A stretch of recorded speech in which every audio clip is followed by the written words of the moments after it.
Okay, thank you. Thank you very much for having me. This is a really cool event. And I didn't know anything about it until a couple of weeks ago when I was invited to speak here. So really happy to be here. Enjoyed all the talks tremendously so far. So I'm an assistant professor at the Edwards School of Business at U of S here. So I'm going to get a little theoretical on you today, but in a good way. In a good way. I'm gonna kind of give you a framework of organizational culture that's really practically applicable, and you can use it to kind of think about culture in your organization and how you might develop culture as a leader, to influence people. Okay, so I'm going to assume that you're all really engaged and you've been plied with a couple of drinks, and so I'm not going to even try to connect with you emotionally, and I'm just going to get right into the meat of this.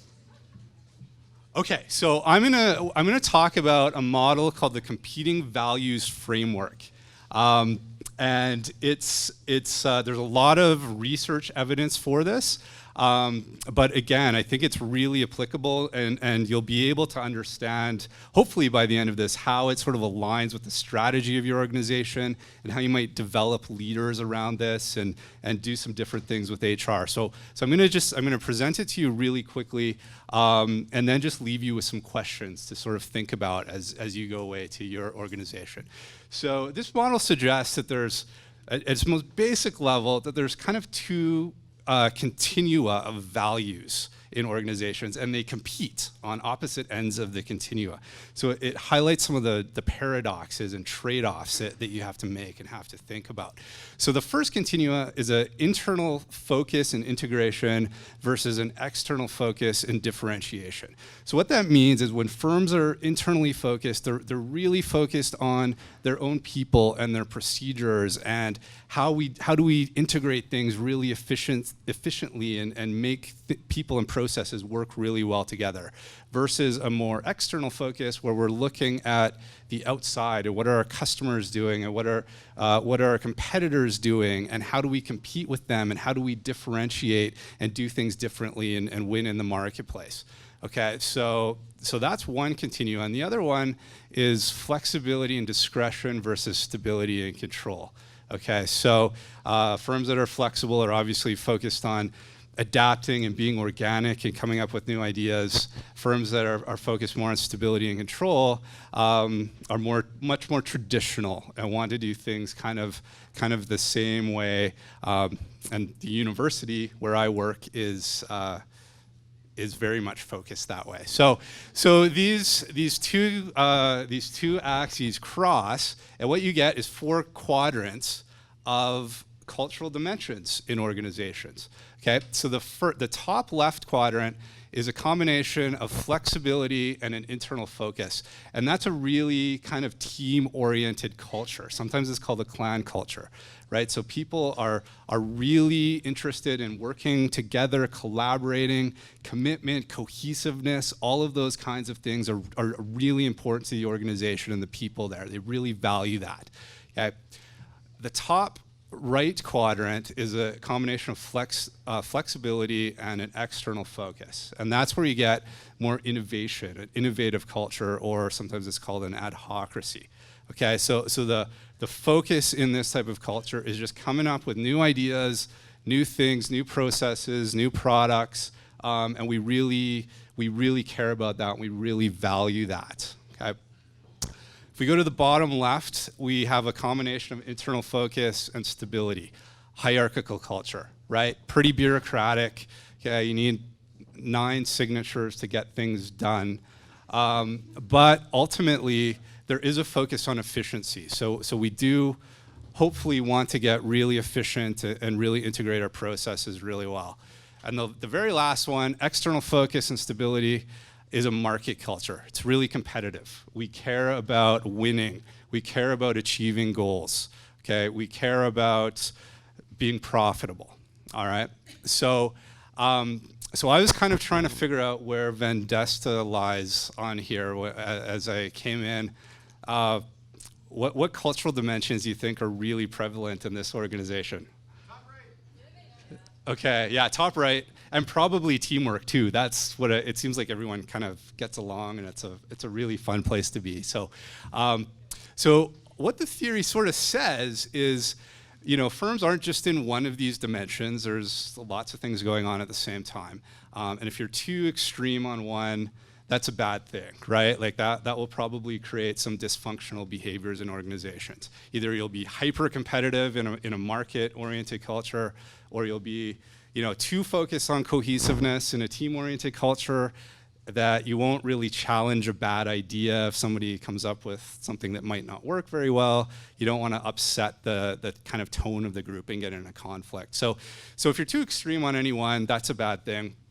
And it's a lot easier to be in sort of quadrants that are next to each other, that are side by side, right? So teamwork and innovation often work really well, right? You collaborate and work together to get things done. And sometimes teamwork and hierarchy works really well, right? You are focused on efficiency, but the team really values that and sort of holds each other accountable, right? And so you can kind of see, I think, how these dimensions that are side by side might work really well together. Sometimes it's much more difficult to have dimensions that are diagonal on the quadrant. So imagine trying to develop a more market-oriented culture when you have a really strong team culture in place, right? So we really care about cohesiveness, we really care about getting along with each other, but now I'm gonna try to differentiate performance and really reward people for performance and hold people accountable. Those are kind of paradoxical in some ways, and it's difficult to do. Not that it's impossible, but it's very difficult to do. And the same with innovation versus hierarchy, right? You usually need to be autonomous and collaborative and thinking outside the box and doing your own thing to be innovative. And now you're going to try to implement some control systems to force people in the box a little bit with more of a hierarchical culture. It's challenging to do those things, okay? So you kind of have to think about, as a leader, what cultural dimensions do we really need to develop in our organization? What's important to execute our strategy?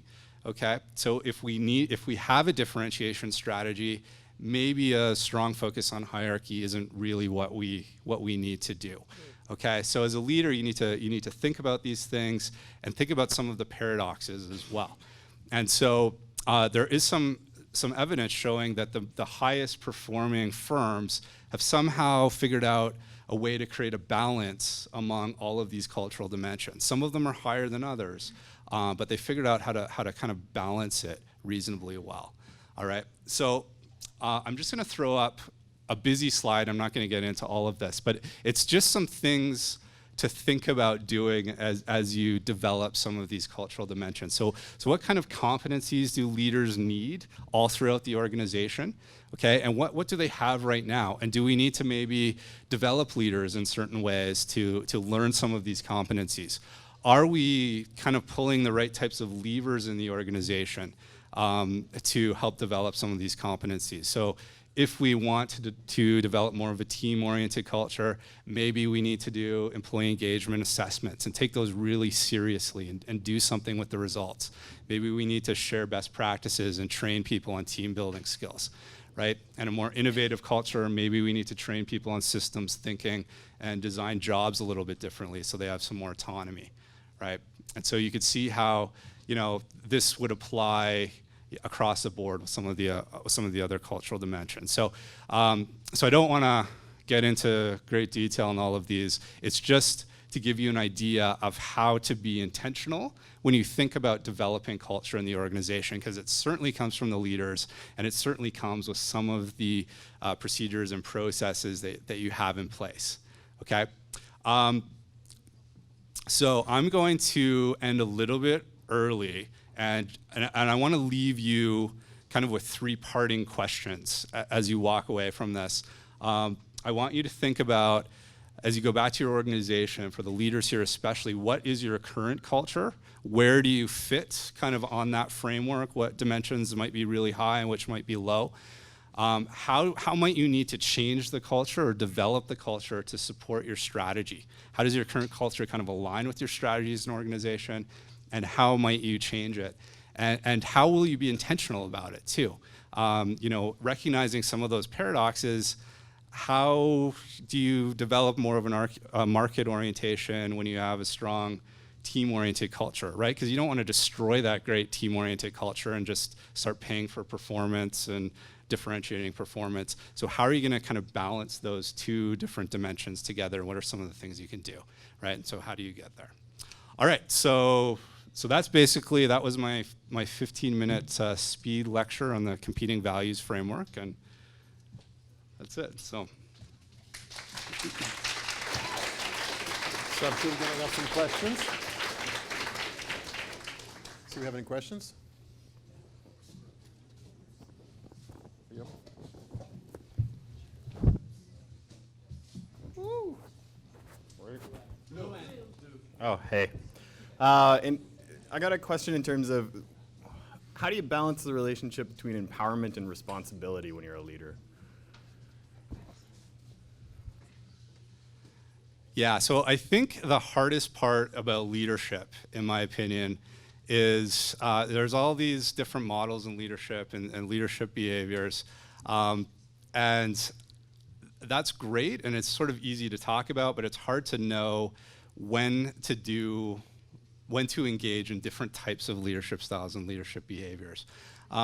So I think providing autonomy in people's jobs and providing them with some goals that they can reach and letting them, kind of letting them figure out how to get there. And if there are some problems, that's when you get into more of a coaching and mentoring role, right? So.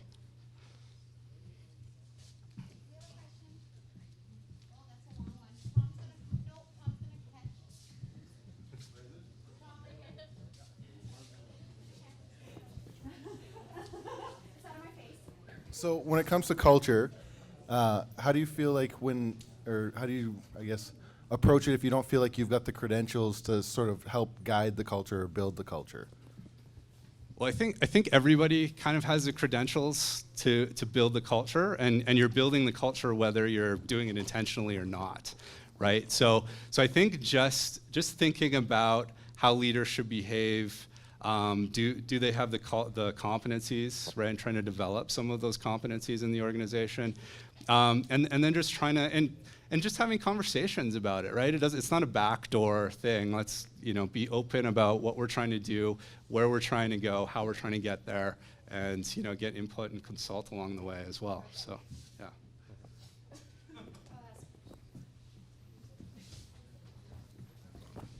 Thank you.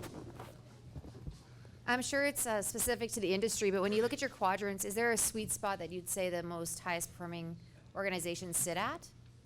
Yeah, so the research shows that the highest performing organizations have somehow found a balance on some level between all of them. So, I mean, if you're in the tech sector, you probably want to be higher on the teamwork and innovation areas. But good, high-performing organizations have still found a way to implement some controls and make sure they're efficient and make sure we're just not so completely focused on coming up with a new idea that we never bring products to market and we never get things done by the deadline and that kind of thing. So, so you might want to be higher on some areas than others, but you don't want to go too far that there isn't any balance with the dimensions. Now we can cut. Hi. Is that the right thing? Yeah. Okay. Hi. So I've always had the belief that culture and society are intrinsically linked. Now, society as it grows can change, and culture has a great effect on that. So in a company like Vendasta, which is in the last 8 years has grown from a 4-person company to how many now?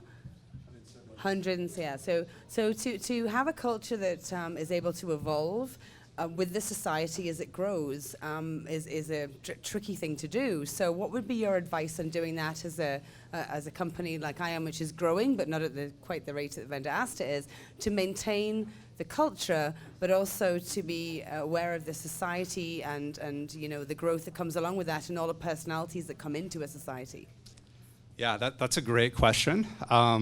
And not an easy answer, right? But certainly as as firms grow and societies grow, like the culture will evolve just organically and generically, and so, or not generically, but organically, it'll just happen sort of naturally. But again, I think as a leader, you need to think about how to balance these things. So as you get larger, you probably do need more kind of control systems in place. You probably do need a bit more of a performance management system to help clarify the roles for people and that kind of thing, because you can't be there all the time with everybody. And so again, like if we use the example of trying to implement a bit more of a market culture, if you have a great team culture, you don't just go, okay, now we're just going to pay everyone for performance, and it's going to be a massive change in how we do things and how we think about things. You take, I think, just little incremental intentional steps and, openly communicate. So.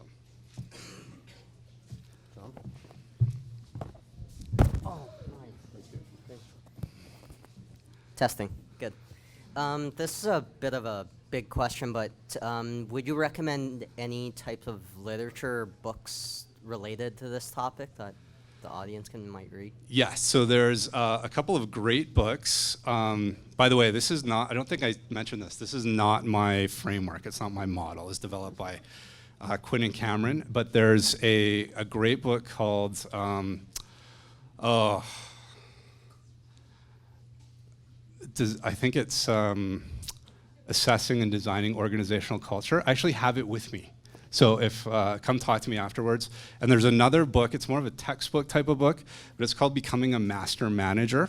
And so it applies this framework with a whole bunch of really good sort of practical exercises on how to develop different competencies sort of in each one of those different quadrants, okay? Yeah, but come talk to me afterwards because I know.